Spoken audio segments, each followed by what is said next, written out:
Assalamualaikum warahmatullahi wabarakatuh. Selamat pagi, siang, sore, ataupun malam teman-teman semua.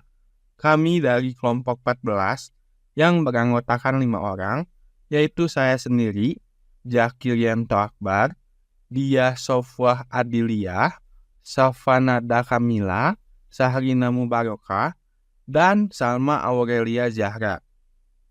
Pada video pembelajaran kali ini, kami akan membahas sebuah topik yang cukup menarik dan sering ditemui dalam kehidupan sehari-hari. Namun, seringkali disalahpahami, yaitu gangguan somatoform. Yuk simak penjelasan kami sampai akhir agar teman-teman bisa lebih memahami apa itu gangguan somatoform. Langsung saja, mari kita mulai pembahasannya. Pernahkah kamu merasa sakit kepala, nyeri perut, atau kelelahan hebat? Padahal, hasil pemeriksaan medis menunjukkan bahwa semuanya normal. Apa yang sebenarnya terjadi? Hari ini kita akan membahas satu topik menarik dalam psikologi, yaitu gangguan somatoform. Tapi, sebelum masuk ke inti pembahasan, kamu tahu nggak sih, sejak zaman Yunani kuno, keluhan-keluhan fisik seperti ini sudah dikenal dengan sebutan histeria. Istilah yang dulu digunakan untuk menggambarkan keluhan tanpa sebab medis, khususnya pada perempuan. Yuk kita cari tahu bersama karena tubuh kita ternyata bisa berbicara lewat gejala. Sejarah gangguan ini bermula dari masa Yunani kuno di mana istilah histeria digunakan untuk menggambarkan keluhan fisik pada wanita. Tokoh seperti Hippocrates dan Galenus mengaitkan gejala ini dengan rahim. Pada abad ke-19, Cathcart, Janet, dan Freud mulai memahami bahwa gejala fisik ini berasal dari konflik psikologis yang tidak disadari. Kini, istilah histeria digantikan dengan gangguan somatoform yang lebih netral. Apa itu gangguan somatoform? Gangguan somatoform adalah kondisi psikologis di mana individu mengalami keluhan fisik seperti nyeri, mual, pusing, kelumpuhan, atau gejala lainnya yang tidak dapat dijelaskan secara medis. Meski hasil pemeriksaan menunjukkan tidak ada gangguan fisik yang mendasari, keluhan tetap berulang dan menyebabkan penderitaan yang nyata bagi individu. Klasifikasi gangguan somatoform menurut PPDGJ3 dan DSM-5.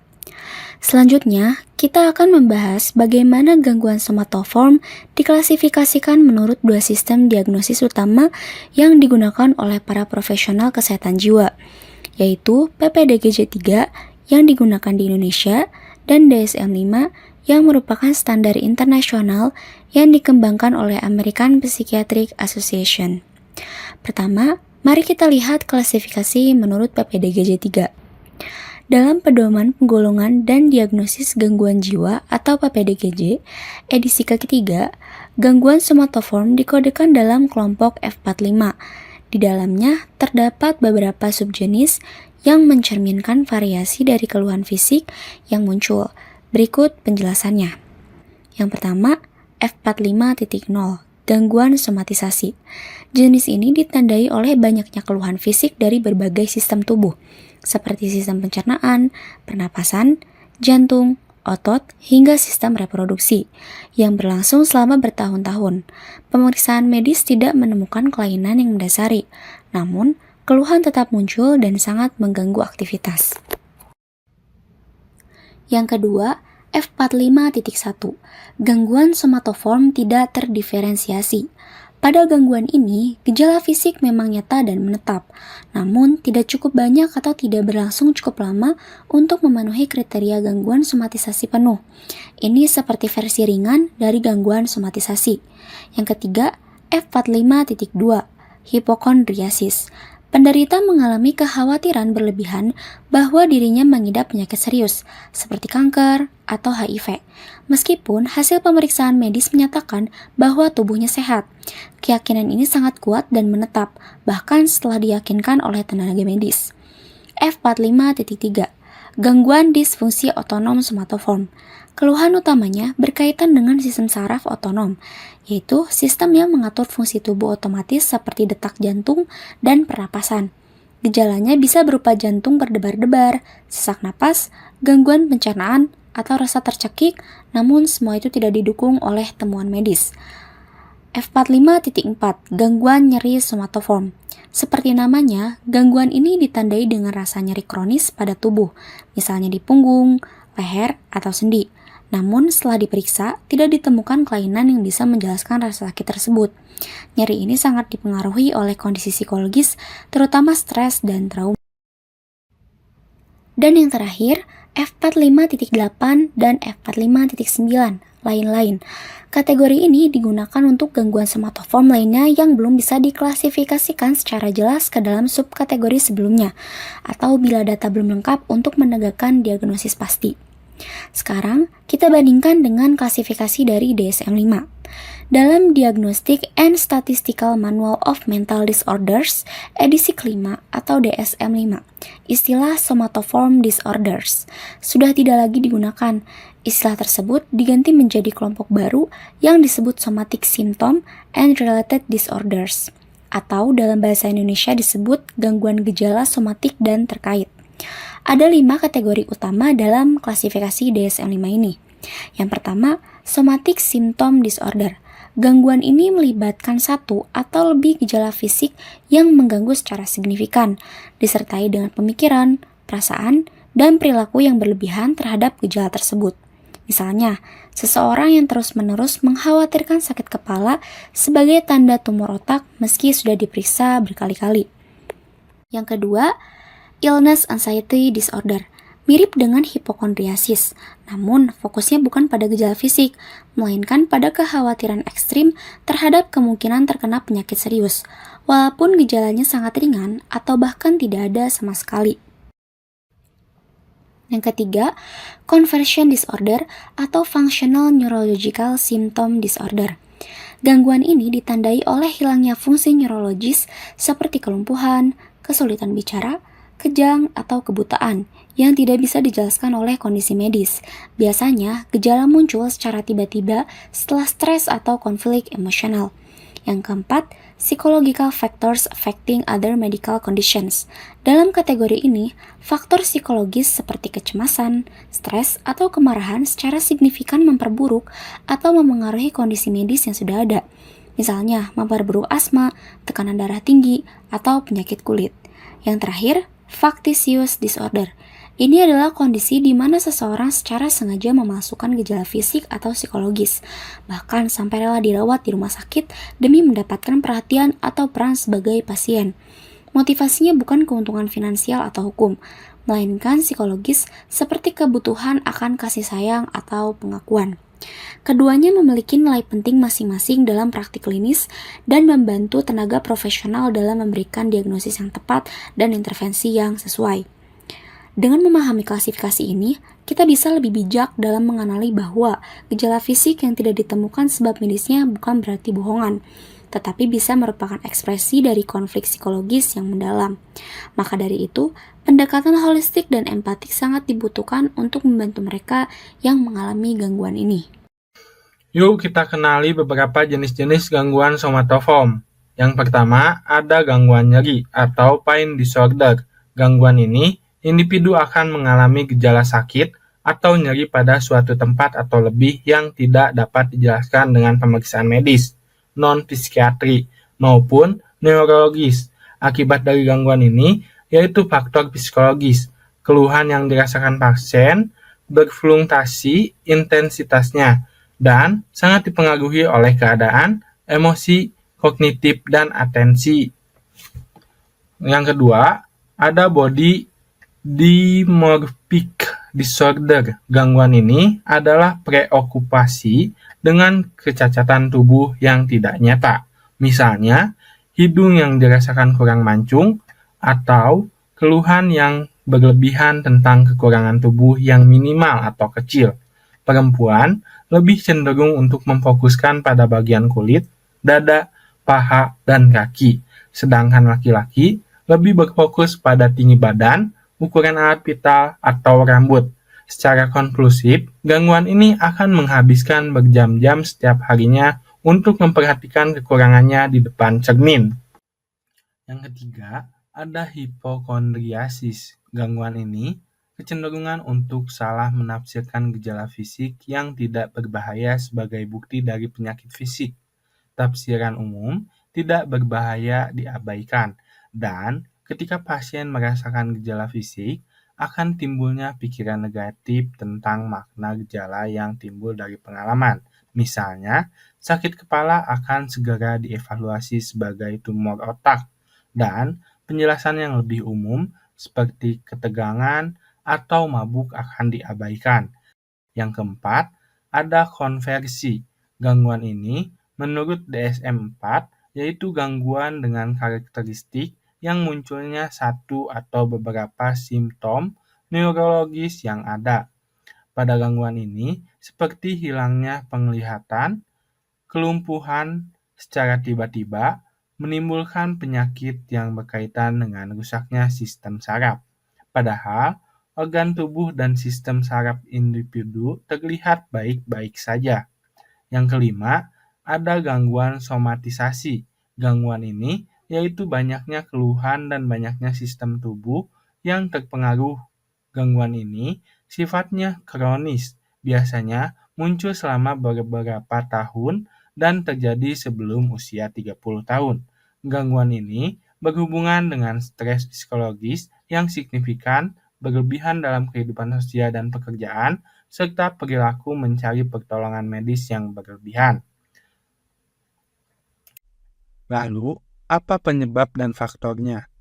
Penyebab gangguan somatoform melibatkan faktor psikososial, yaitu konflik batin yang mendalam dan tidak disadari. Yang kedua, faktor biologis, yaitu hipometabolisme pada otak, terutama di area frontal. Yang ketiga, ada faktor genetik dan lingkungan juga turut mempengaruhi. Gejala-gejala umum gangguan somatoform. Penderita gangguan somatoform dapat mengalami berbagai keluhan fisik yang nyata dan mengganggu aktivitas, meskipun hasil pemeriksaan medis tidak menunjukkan adanya kelainan organik. Berikut adalah gejala-gejala umum yang sering dijumpai. Yang pertama, nyeri berpindah-pindah. Salah satu keluhan utama adalah rasa sakit kronis atau berulang yang tidak konsisten dan sering berpindah lokasi. Misalnya, sakit kepala yang datang secara tiba-tiba dan tidak membaik dengan pengobatan umum. Lalu, nyeri perut yang tidak terlokalisasi dan tidak sesuai dengan pola penyakit pencernaan biasa. Nyeri punggung, dada, atau sendi yang muncul tanpa adanya cedera atau penyebab autonomi yang jelas. Rasa nyeri ini seringkali menetap, tidak merespon terhadap pengobatan medis biasa, dan justru bertambah parah saat pasien merasa stres atau tertekan.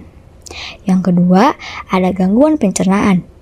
Keluhan saluran cerna juga sangat umum, seperti mual, muntah, atau diare berulang, kembung dan nyeri perut setelah makan, lalu sulit buang air besar atau konstipasi, atau buang air besar terlalu sering, meski tidak ditemukan penyakit pencernaan. Gejala-gejala ini bisa disalahartikan sebagai penyakit lambung, IBS, atau bahkan infeksi saluran cerna, padahal sebenarnya dipicu oleh ketegangan emosional.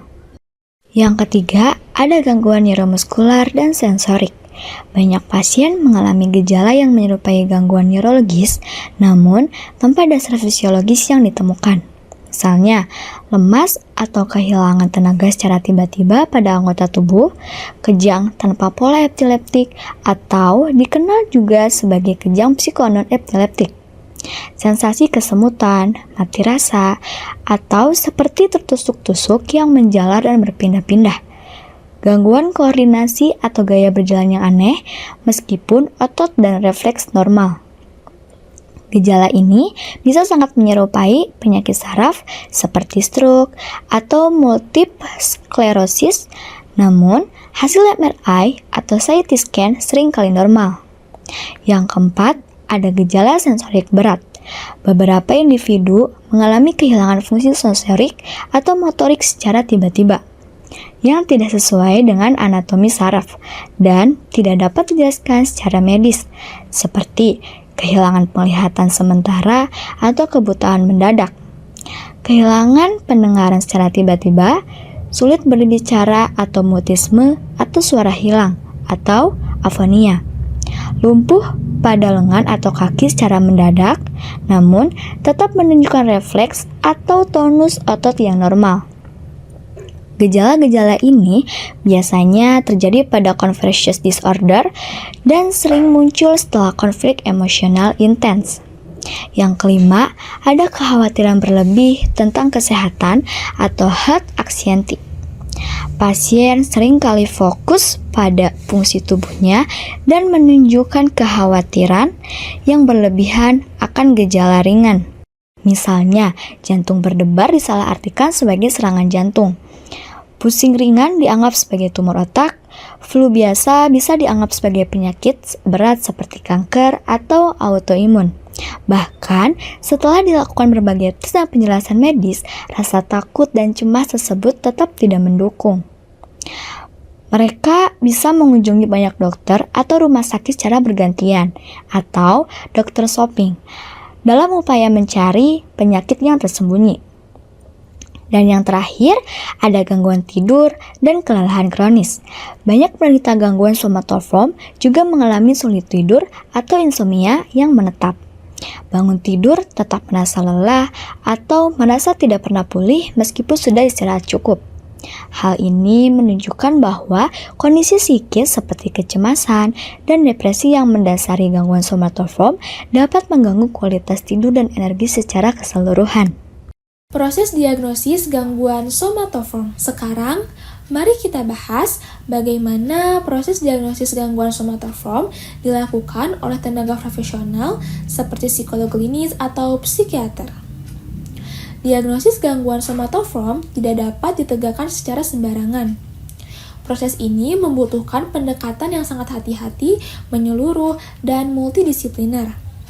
Hal ini karena keluhan utama pasien adalah fisik, sementara penyebabnya bersumber dari faktor psikologis.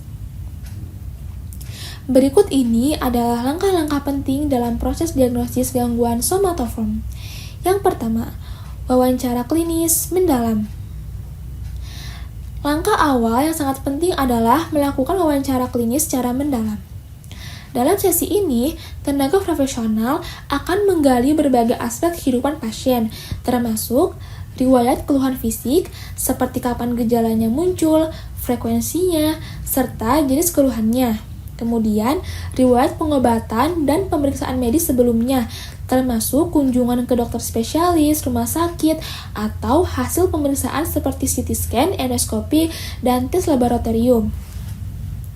Kemudian, riwayat psikososial, meliputi dinamika keluarga, pekerjaan, pengalaman traumatis, dan tekanan emosional. Kemudian, riwayat gangguan psikologis, seperti kecemasan, depresi, atau gangguan panik. Tujuan dari wawancara ini adalah untuk mengidentifikasi kemungkinan hubungan antara kondisi psikologis dan keluhan fisik yang dialami. Yang kedua, pemeriksaan fisik dan penunjang medis. Setelah wawancara, dilakukan pemeriksaan fisik secara menyeluruh untuk menyingkirkan kemungkinan adanya gangguan medis yang mendasari gejala. Tes yang bisa dilakukan yaitu yang pertama, pemeriksaan darah lengkap. Yang kedua, tes fungsi hati, ginjal, dan tiroid. Yang ketiga, CT scan, MRI, dan EEG. Yang keempat, pemeriksaan jantung seperti EKG. Dan yang kelima, endoskopi untuk keluhan pencernaan. Tujuannya adalah untuk menyingkirkan atau mengecualikan kemungkinan adanya penyakit medis atau neurologis yang dapat menjelaskan keluhan pasien. Hal ini adalah prinsip penting dalam diagnosis gangguan somatoform. Diagnosis baru bisa ditegakkan bila tidak ditemukan penyebab medis yang jelas. Kemudian yang ketiga, observasi psikologis dan penilaian mental. Langkah selanjutnya adalah observasi terhadap aspek-aspek psikologis pasien. Profesional kesehatan mental akan memperhatikan bagaimana pasien menggambarkan gejalanya, lalu tingkat kecemasan atau distress emosional yang muncul, lalu keyakinan pasien terhadap tubuhnya dan kesehatan fisiknya, lalu apakah ada gejala disosiatif seperti hilang kesadaran sesaat, depresionalisasi, atau amnesia. Kemudian, apakah ada indikasi gangguan kepribadian atau pola pikir irasional terkait kesehatan? Dalam banyak kasus, pasien dengan gangguan somatoform memiliki kepribadian dengan ciri-ciri seperti perfeksionisme, kebutuhan akan perhatian, atau kesulitan dalam mengekspresikan emosi secara verbal. Kadang-kadang digunakan pula instrumen penilaian psikologis seperti yang pertama, Minnesota Multifaceted Personality Inventory, yang kedua, Somatoform Dissociation Questionnaire, yang ketiga, Back Depression Inventory, atau alat screening lainnya. Kemudian yang keempat, pendekatan kolaboratif multidisipliner. Diagnosis seringkali memerlukan kerjasama antara berbagai profesional, termasuk dokter umum, dokter spesialis, psikiater, psikolog klinis, dan perawat. Pendekatan ini bertujuan agar pasien merasa dipahami secara utuh, bukan semata dianggap memiliki gangguan mental. Dan yang kelima, penetapan diagnosis akhir. Diagnosis hanya dapat ditegakkan apabila semua kemungkinan medis telah dieliminasi. Kemudian, gejala menimbulkan gangguan nyata dalam kehidupan sehari-hari. Kemudian, tidak ada indikasi bahwa gejala dibuat-buat dan keluhan tidak lebih tepat dijelaskan oleh gangguan mental lainnya.